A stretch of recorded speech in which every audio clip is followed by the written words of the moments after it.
Hi, good afternoon, everybody, and welcome back to another episode of Two Pence Worth.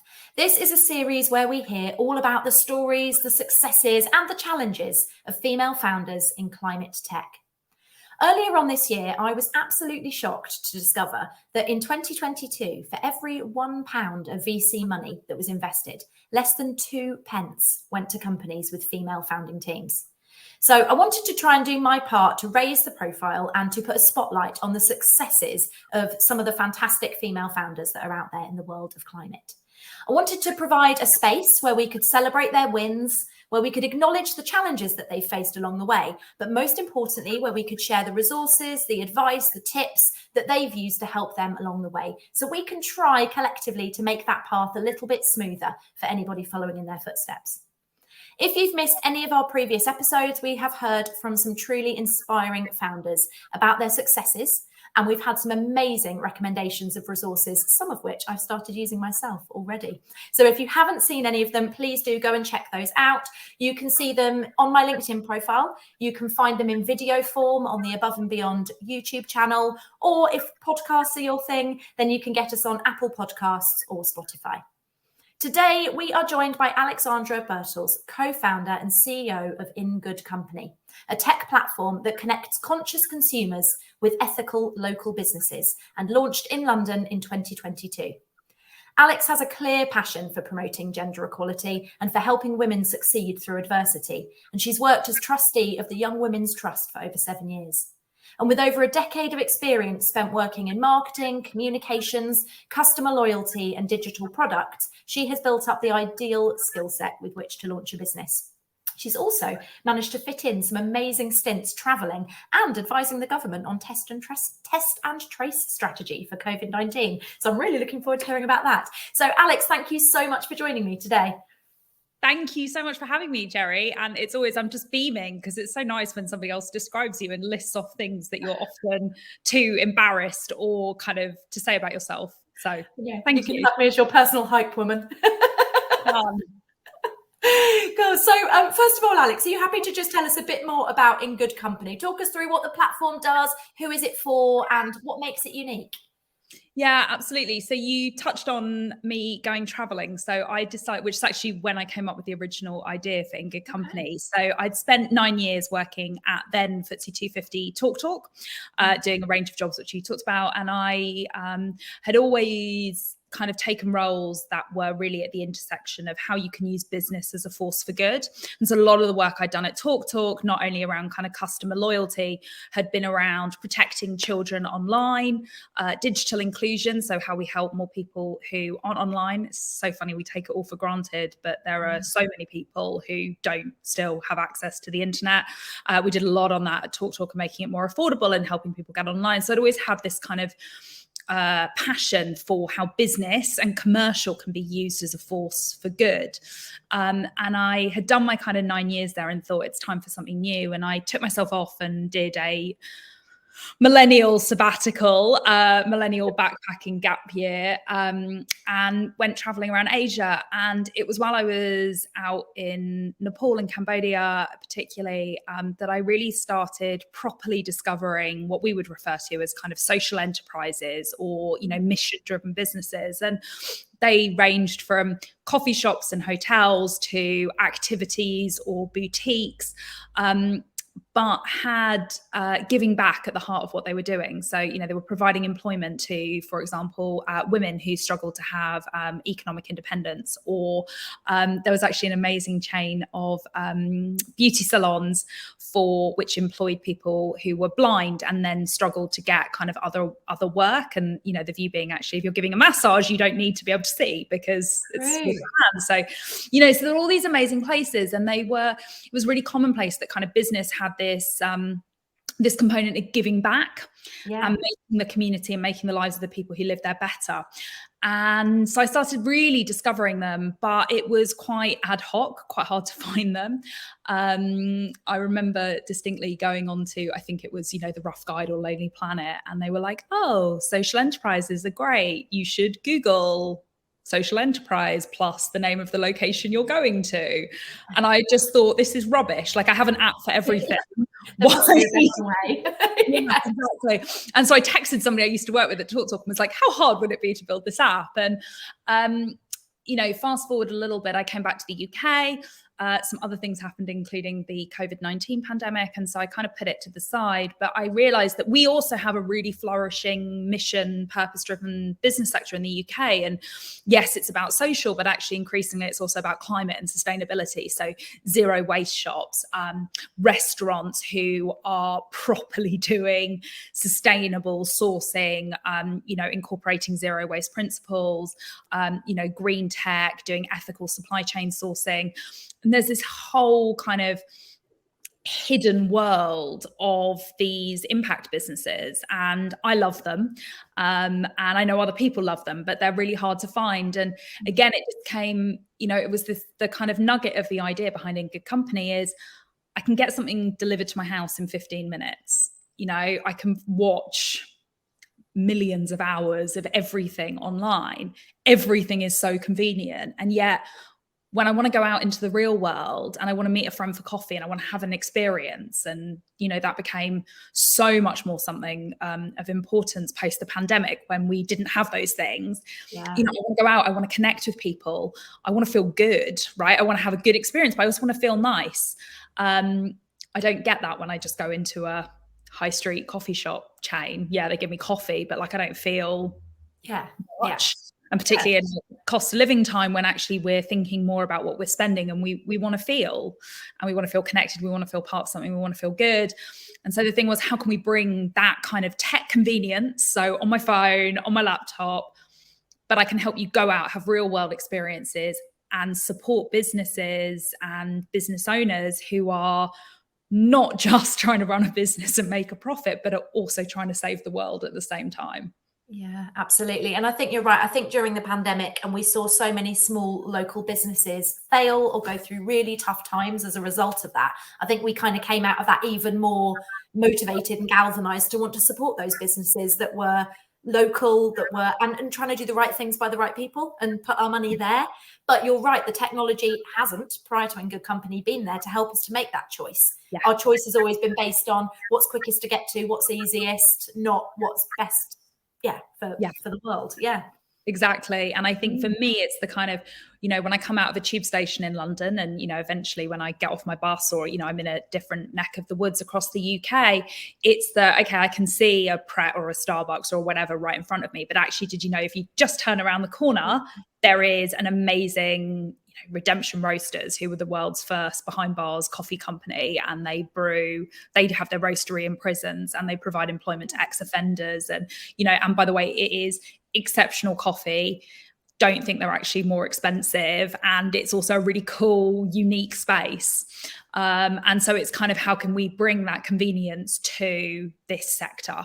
Yeah, I love that. And so you said this was an idea that kind of the seeds of that idea kind of grew during your stint traveling, and then you came back and you did some of the stuff with Test and Trace, but in the back of your mind, this idea was growing. At what point did you, I suppose, first of all, meet your co-founders, or did you think, right, I'm going to go for this, I'm going to build it?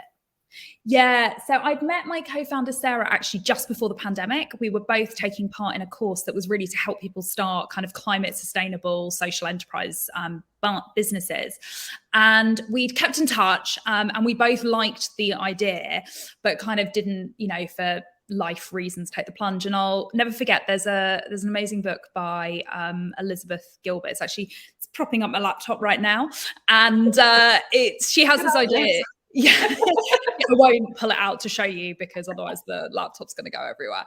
And she has this idea that, ideas come to people, right? But ideas want to be birthed into the world. But if you, for whatever reason, don't kind of take that idea forward, the idea is going to go on to somebody else. And so I got to this point where I was kind of trying to figure out what I wanted to do. And, big part of me was going, shall I go back and just get shall I get a job again and do a job, because actually it gives me some stability and, and I can still do good. And I was afraid of starting a business because I, wasn't brought up in a kind of entrepreneurial world where you were told that people start businesses, right? And And I think we've got an interesting relationship in the UK with kind of entrepreneurship and failure, and the idea of what success is, getting a job in a company and doing that. Yeah. And but I couldn't shake the idea. And I could feel that other people were starting to kind of do stuff around it. And I had this, vivid sense that I was going to be on my deathbed one day and I was going to go, I had that idea and I didn't do anything with it. And I spent a long time talking about it with people and really played forward, like, what's the worst that can happen, right? So either I get a job now, or I say I'm going to give myself 6 months or a year, give it a go, see what happens. If it doesn't work out, then okay, I'll get a job. So actually I end up kind of in the same place that I've started. But if I try to do it, at least I'll know that I've tried. I'll probably learn a lot along the way, and it'll actually make me a better employee in the future for somebody else. Or worse, sometimes people say that founders are worse employees because we're so used to doing our own thing, but put that aside for 1 second. And I thought, you know what, I'm gonna do that, and I'm gonna put no pressure on whether it's gonna be a success or not, but I'm gonna say I'm gonna give myself until the next 6 months, and then I push that up to a year, and I'm gonna try. And I'm going to see if the idea has any legs. I'm going to see if I like it. I'm going to see if me and my co-founder work together, if we can, get some other people to back it. And I think taking that pressure off really helped. Yeah, I think that's brilliant. I like that idea. Which book is that, by the way, by Elizabeth Gilbert? It's called Big Magic. Big Magic. I'll give that a read. I like that concept that an idea is its own entity and it's flying around the world. And if it lands on you and you don't do anything with it, and putting yourself in that mindset of, okay, well, am I comfortable with the concept that if it lands on somebody else and they take it, how would I feel watching someone else do what could have been mine? Yeah.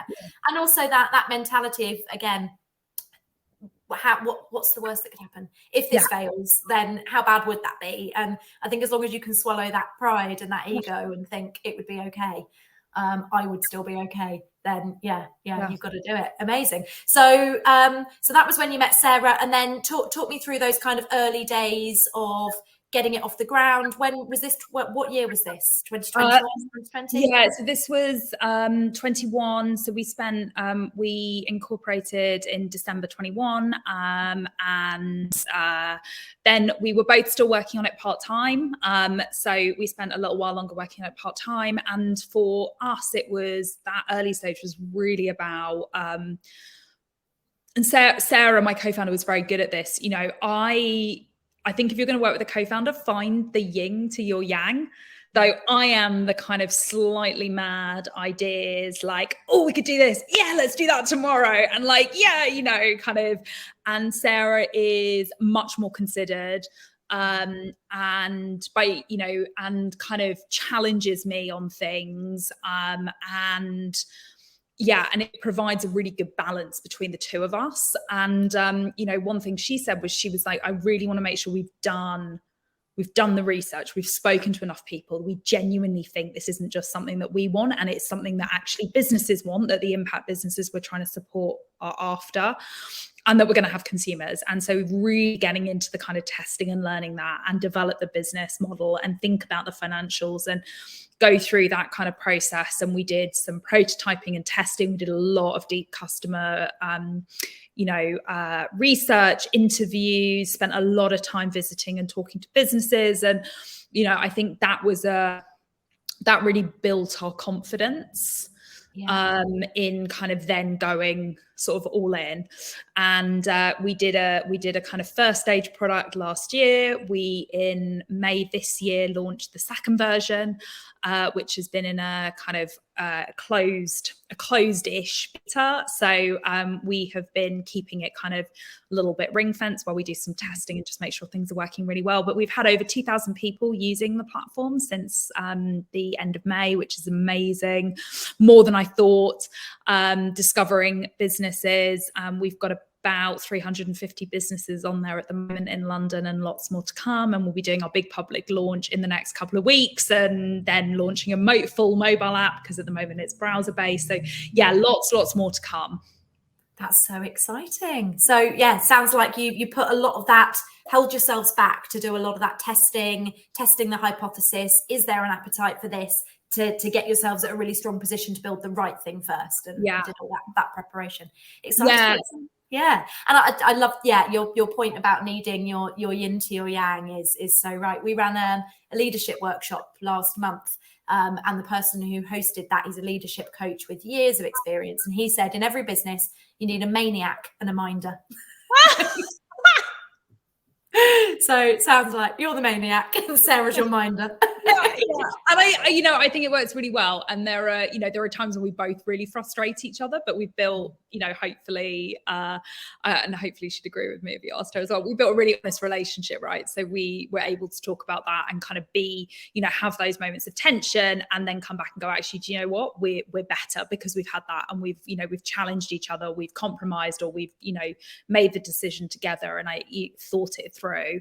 Yeah. And at what point did you bring in, so you've got a tech co-founder as well, CTO, or what point did you bring them into the puzzle? And is it just the three of you at this point, or have you are you growing beyond that at this point?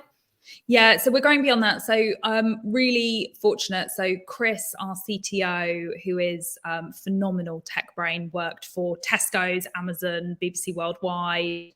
So we had worked together at TalkTalk. He ran the engineering department. I ran digital product. He taught me, he really schooled me in digital.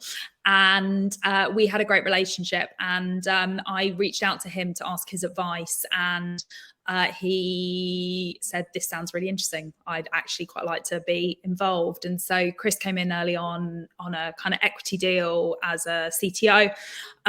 So he's been with us from the start. And we always knew, this is one of the challenges when you're building a tech business is, you have to build a proper product, right? It's harder to kind of, it's harder to sort of just get something super quickly out there. We did a bit with no code. And, with hindsight, I probably would have done more to get the product out sooner, even if it wasn't great. But we are really pleased with the platform that we've built, and having somebody that I know and trust and have worked with previously has been phenomenal. I've seen it definitely with other tech businesses in the climate space and more broadly that, for non-technical founders, if you don't have somebody kind of on your side who understands tech, you can end up in some really tricky positions where you commission an agency, what's built isn't right for you. And so I think trying to find at least somebody, even if they can't be a formal CTO, but somebody who is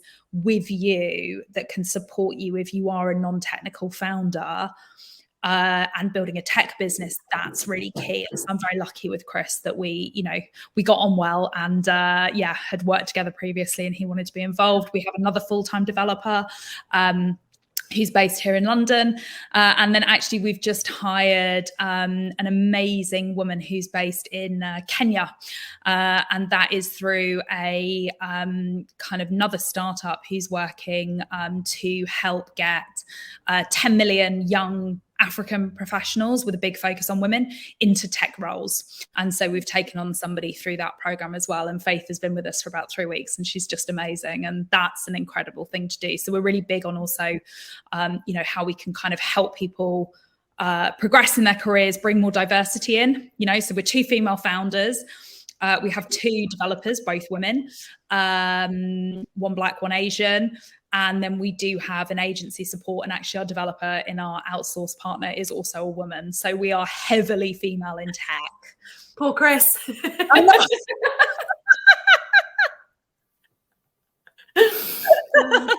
That's amazing. That's great. And also sort of living the values of your business, right, as well. Yeah.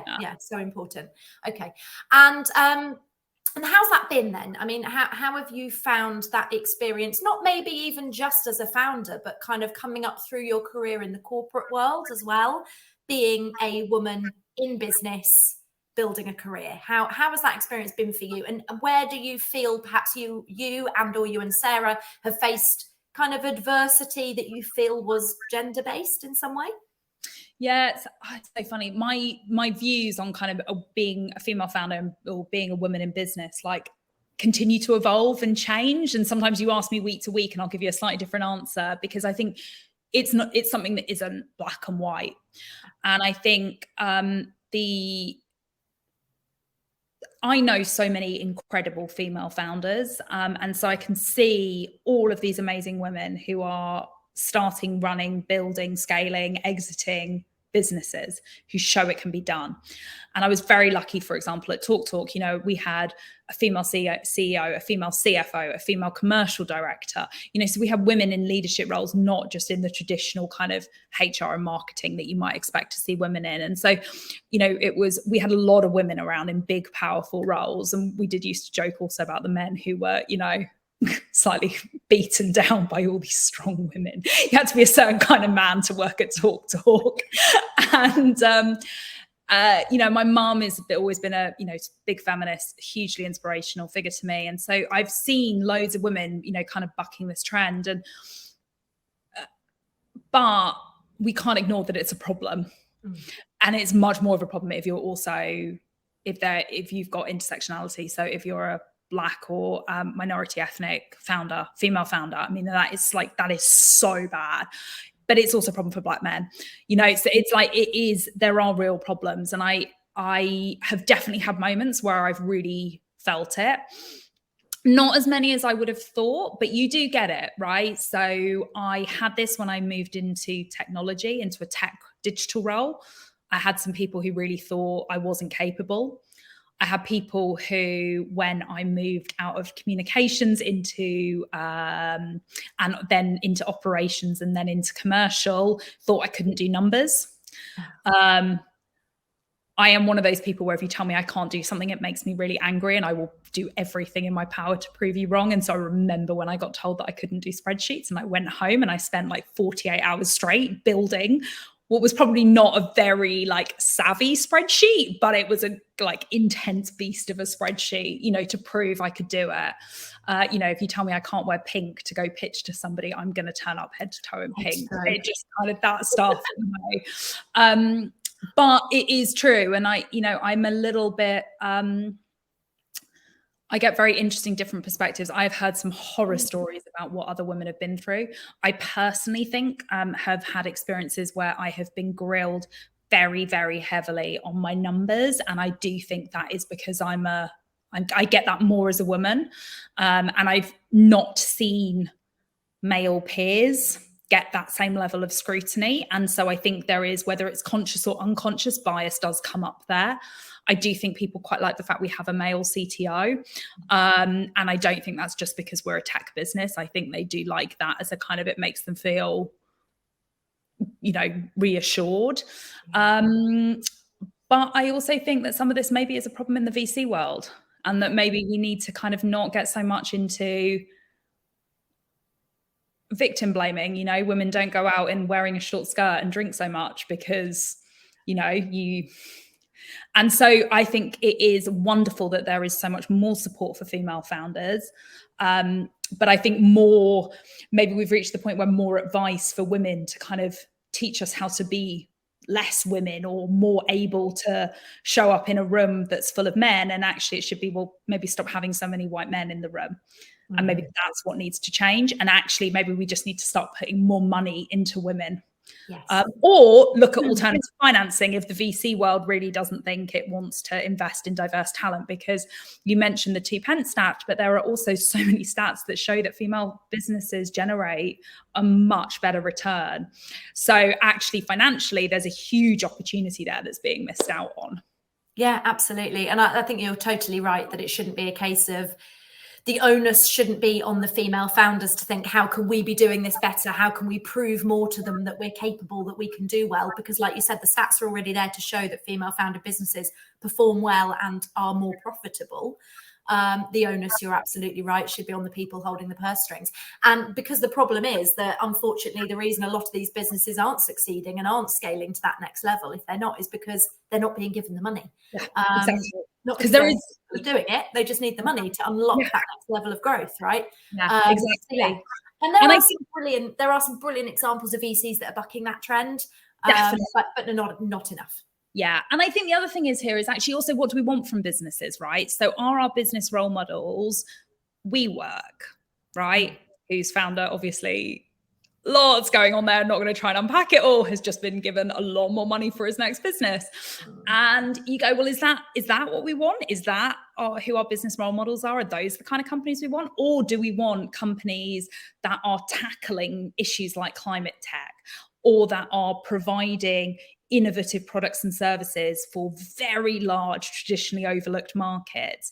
You know, because I think, and by the way, I have some amazing men in my network who are running climate businesses, who are running impact businesses. But there are lots of women, right? And so there is a thing that I think women also want to have a mission and a purpose, and are generally motivated to tackle a real problem that they see, not just go, how can I kind of make the most money, and I'm going to do this for vanity. And so I think the other thing is actually what are the kind of businesses that we should be backing, that we want to grow, rather than just going, oh, maybe one out of these 20 is going to become $1 billion unicorn, but it's just building another SaaS product.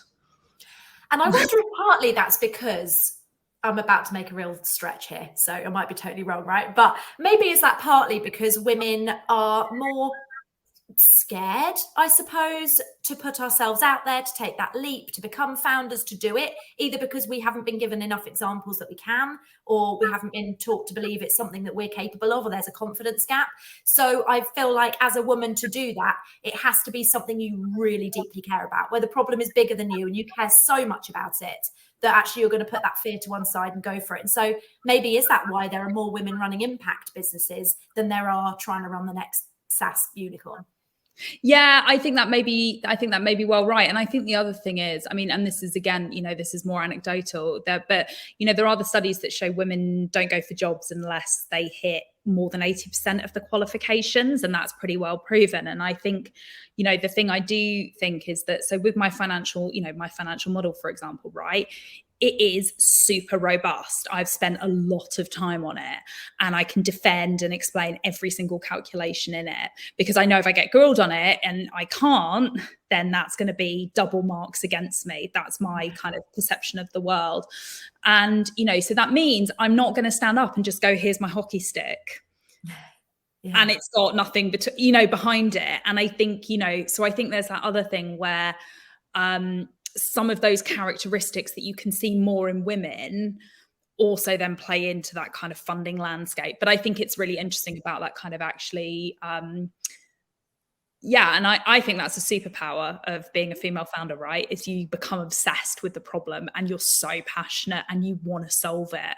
And that's what makes you resilient and perseverant and the best person to run a businter. Yeah, absolutely. I always think about Jess Phillips, the MP. Yeah. And there's a great quote. I can't remember what podcast she was on, but it was obviously after the death of, I'm going to forget her name now, so it's going to be terrible, at Jo Cox.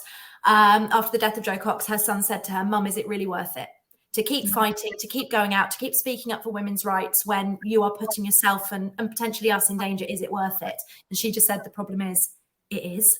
Yeah. And yeah, that's a great example of where, you know, the problem is bigger than you, and it is worth putting that fear and that confidence gap and that imposter syndrome to one side and just getting on with it. Yeah. And in terms of your recommendations for tools and resources that you've used along the way, we always kind of round out our episodes with these three kind of quick fires, these three recommendations. First one being a people-based resource. So a community, an organization that you have used yourself, benefited from, and you'd recommend others seek out. Yeah, so I'd say 100% for any female founder, go as a start and join Female Founder Race, set up by Emmy Forst. I'm sure you've heard lots of plugs for it because it's brilliant, amazing community. And so I just 100% go do that because that's great. Get yourself along to one of the events. I love that. But then I would say actually go sample. I tried a whole bunch before I found the ones that really worked for me. So actually for me, it's a London and Cambridge based impact startup ecosystem called Alia. And so that's where I met my closest founder friends. It's where I met one of my dearest advisors.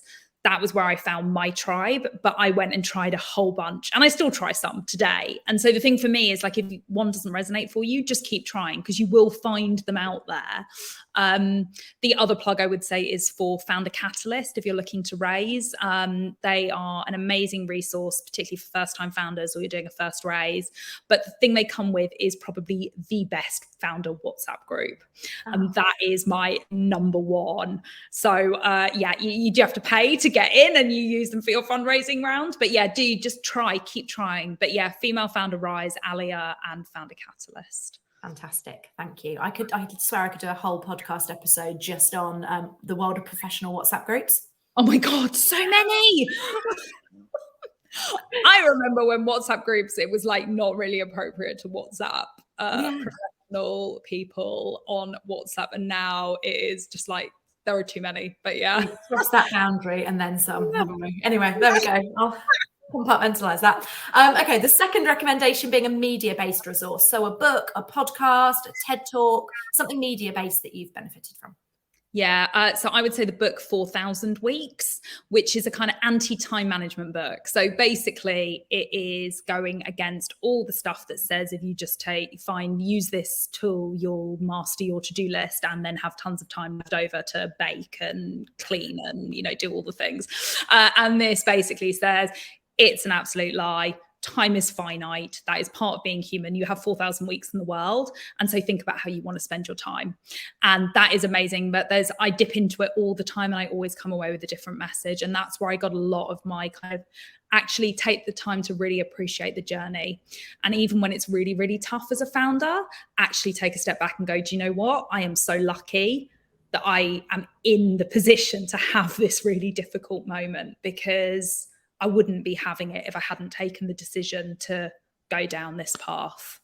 Yeah, that's really interesting. So it's less about trying to cram as much into your time as possible and more about how distilling it right down to what's the most important thing you could do with this time. Yeah, exactly. Because you will never have enough time to do all the things that you could do. And so it's about really consciously choosing what you are going to do and what matters and making the most of that. I love that. Oh, that's another one on the reading list. My reading list is growing with every episode. It's mad. Got enough books as it is. Right. And the third one being your business role model. So it could be somebody in climate, could not be. In fact, we even had somebody give us a whole company rather than an individual. But who do you look up to in terms of leadership style and what they've achieved? Yeah, so I've got two answers to this. So I would 100% say for me, and this is in climate, is Olio. I think Olio have just done, 2 female founders, they've raised, but I think they've also really managed to make the food waste issue and then actually the circular economy so appealing and fun and such a big issue. And I just think they are such role models. And then actually for me, honestly, I've got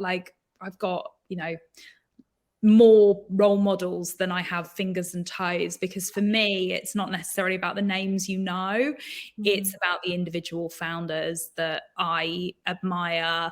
There's an amazing fintech startup called Financial. I think the 2 female founders of that are incredible. My friend Sean, who started a mental health tech company called Mind Data, I think he is so brave and amazing, and it goes on. So actually for me, it's a lot of my peers or people who are slightly further ahead from me, and they're not yet the names, but they're the people who are maybe a couple of steps in front of me or alongside me. And I look at them and they are my role models, because they're really great to have. And that's so important to have those people that are just that little bit further ahead on the journey than you, because sometimes somebody that is streets ahead of where you are, like Richard Branson, it's great, but it's a moon shoot, isn't it? So to have somebody that is slightly more relatable and pushes you to that next level is great to have. And we used to talk about that a lot in corporate. It wasn't women on boards that when I was early 30-something director that I wasn't looking at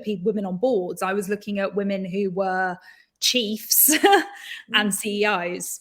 And so I think that is really important, that it's kind of not necessarily, as you say, about the Richard Bransons or the huge names who run the big companies, but it's actually the people who are that bit further ahead of you and showing you the kind of next steps you need to take in the path forward, and that it is possible. Yeah, absolutely. Well, thank you for sharing that. And for any other Olio fans out there, come back and join us next week, because we've got Sasha coming to speak to us. Oh, there you go. Brilliant. I am in good company. Yeah. Very apt. Perfect. Well, Alex, thank you so much for joining us today. I've really loved chatting to you, and it's been great to hear all about your journey. So thank you for sharing that with us. Thank you so much for having me, Cherry. I've really enjoyed it. It's been great. My pleasure. And thank you to everybody today that's listened. Really appreciate you supporting this series. And as I said before, go and check out our previous episodes. Come back and join us next week. We've got 2 more episodes. And for now, everybody have a great rest of the day. Bye.